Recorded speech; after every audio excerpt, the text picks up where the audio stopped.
बिस्मिल्लाहिर्रहमानिर्रहीम। अस्सलाम वालेकुम दोस्तों, मैं हूं आपका Kashif. Welcome to the show. मुझे एक ऑक्शन हाउस ने अप्रोच किया अभी रिसेंटली। एक आर्ट गैलरी और ऑक्शन हाउस है, बहुत बड़ा है, मैं नाम उनका नहीं लूँगा। उन्होंने अप्रोच किया, कहने लगे यार हमने एक फ़ैसला किया है कि हम आपके मुल्क की एंटीक्स को अपने पास रखें। मैंने कहा बहुत अच्छी बात है, एंटिक्विटीज़ आप रखना चाहते हैं, हमारे पास देने के लिए आपको क्या है?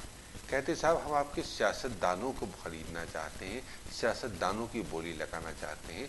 आप आवाम का हिस्सा है, ये बताएं कि आवाम किस तरह इनको बेचना चाहेगी।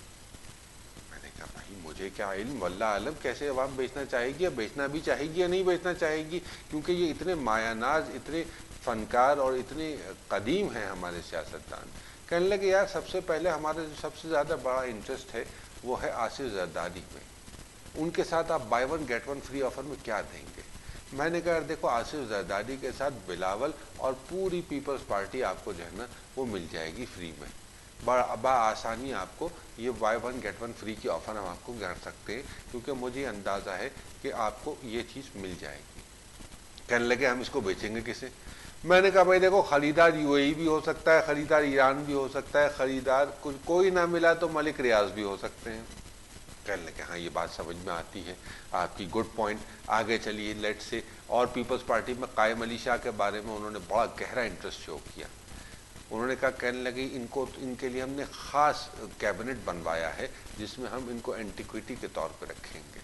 मैंने कहा बहुत अच्छी बात है, एंटीक है। कहने लगे यार इनकी एक्सपायरी डेट गुजरे हुए कितना अर्सा हो गया? मैंने कहा भैया ऐसा है कि जहाँ तक मुझे याद पड़ता है और जहाँ तक मेरा अंदाज़ा साथ देता है, इनकी एक्सपायरी डेट गुजरे हुए भी शायद कई सदियां गुजर चुकी हैं।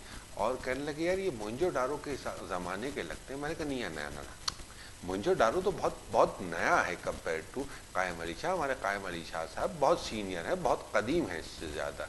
कहने लगे यार उनको हम अफोर्ड नहीं कर सकते। मैंने कहा नहीं, वो आपको फ्री पैकेज के साथ मिल जाएंगे। जरदारी साहब जब आप ले जाएंगे तो साथ साथ पूरे के पूरे आपको दरबारी साथ मिल जाएंगे। कायम अली शाह फ्री में रख ले, उनके लिए कहने लगे कैबिनेट बहुत महंगा पड़े। मैं कोई बात नहीं, जरदारी साहब या कोई नहीं तो मलिक रियाज उसको ज़रूर फाइनेंस कर देंगे। कहने लगे अच्छा अब आ जाएं आप दूसरे पंजाब के सियासतदानों की तरफ। मैंने कहा यार पंजाब में तो देखें भाई दो ही मेन स्ट्रीम पार्टीज इस वक्त काम कर रही हैं। एक है हमारी PMLQ। कहने लगे हाँ PMLQ वही चौधरी शुजात साहब। कहने लगे हाँ यार ये चौधरी शुजात साहब में हमें बड़ा दिलचस्पी है, ये भी बहुत आसार कदीमा का हिस्सा लगते हैं। मैंने कहा जी हाँ माशाल्लाह से बहुत सीनियर पॉलिटिशियन है, और इतने सीनियर हैं कि इनकी सीनियरिटी को गुजरे ज़माने हो गए। कहने लगे यार इनके साथ क्या दोगे? मैंने कहा यार इनके साथ परवेज़ इलाही और मुनीस इलाही आप फ्री में ले जाइएगा, कोई मसला नहीं है, वो आपको पैकेज डील में मिल जाएंगे। कहने लगे यार थोड़ा सा रीसेंट आर्ट पे भी आ जाओ, क्योंकि मॉडर्न आर्ट आजकल बिक रहा है। मैंने कहा फिर आप सॉल्ट एंड पेपर ब्रदर्स को ले जाइए पंजाब से। कहने लगे यार सॉल्ट एंड पेपर ब्रदर्स? मैंने कहा जी ख्वाजा आसिफ और ख्वाजा साद रफ़ीक की बात कर रहा हूँ मैं। कहने लगे अच्छा हाँ हाँ। कहने लगे यार याद आ गया, अच्छा अच्छा अच्छा, जो आपके water and power and defence and god knows what and what not के जो मिनिस्टर हैं ख्वाजा आसिफ साहब। मैंने कहा जी हाँ वही ख्वाजा आसिफ साहब की बात कर रहा हूँ। उनके साथ रेलवे के ख्वाजा साद रफ़ीक फ्री में मिल जाएंगे आपको, और चाहिए तो एक आध बोगी ले जाइएगा रेलवे की, वो भी हम तोहफ़तन आपको दे देंगे ले जाने के लिए।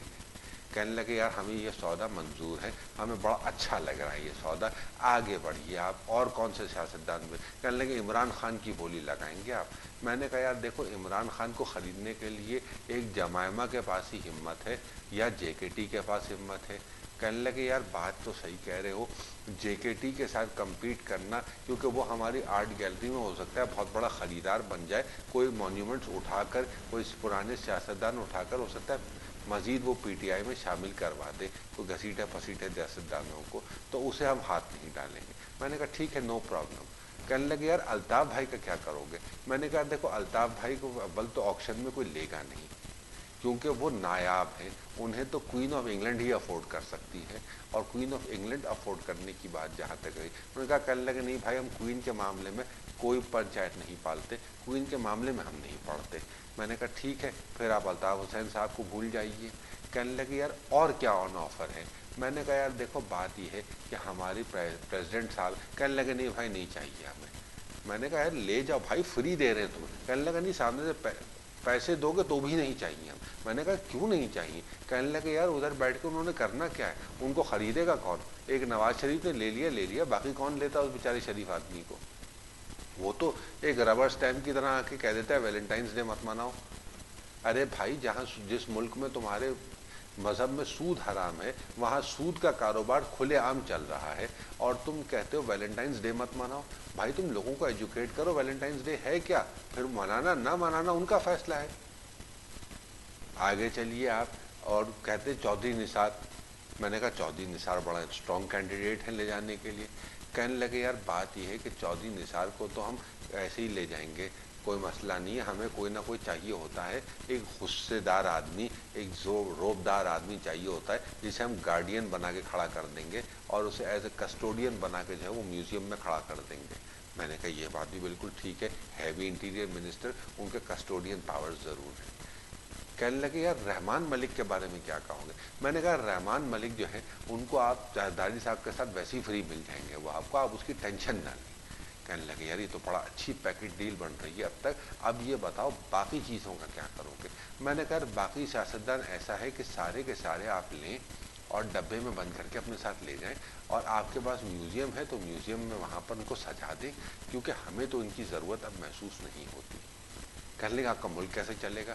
मैंने कहा भैया जैसे अब चल रहा है वैसे चल जाएगा। कौन से हाथी घोड़े कर लिए इन सियासतदानों ने। जरदारी साहब आए उन्होंने कुछ नहीं किया, मियाँ साहब आए उन्होंने कुछ नहीं किया, खान साहब आने की कोई तवक्को है नहीं अभी, फ़िलहाल उनके आसार तो लग नहीं रहे, क्योंकि अपने साथ जो उन्होंने जितने आसार कदीमा जमा किए हुए हैं वो ज़रा मुश्किल में आ सकते हैं। कहने लगे यार हमें एक और शख्सियत में बड़ा इंटरेस्ट है, शेख रशीद में। मैंने कहा शेख रशीद साहब तो यस, इस बंदे को मैं नहीं ऑक्शन में दे सकता भाई, मैं पर्सनल फ़ैन हूँ शेख रशीद का और मैं शेख रशीद ऑक्शन में नहीं दूंगा। कहने लगे यार हम आपके सारे सियासतदान लौटा देंगे, एक शेख रशीद दे दो हमें, हम उसके साथ एक टीवी चैनल खोल देंगे, सारे ऑक्शन के पैसे एक जगह पर और शेख रशीद की टीआरपी एक जगह पर। मैंने कहा नहीं यार, एक ही शख्स है जिससे कुछ तवक्को है कि शायद पाकिस्तान में कोई बेहतरी आ जाए, वो सच बोलता रहे, और उसे हम नहीं देंगे। यूं ही हंसते रहिए, मुस्कुराते रहिए और अपने अहले खाना का बहुत ख्याल रखिए, क्योंकि ज़िंदगी में स्ट्रेस बहुत ज़्यादा है। कभी कभी हंसना मुस्कुराने से थोड़ी सी तकलीफ़ कम, एहसास कम हो जाता है, तकलीफ़ कम नहीं होती, एहसास कम हो जाता है।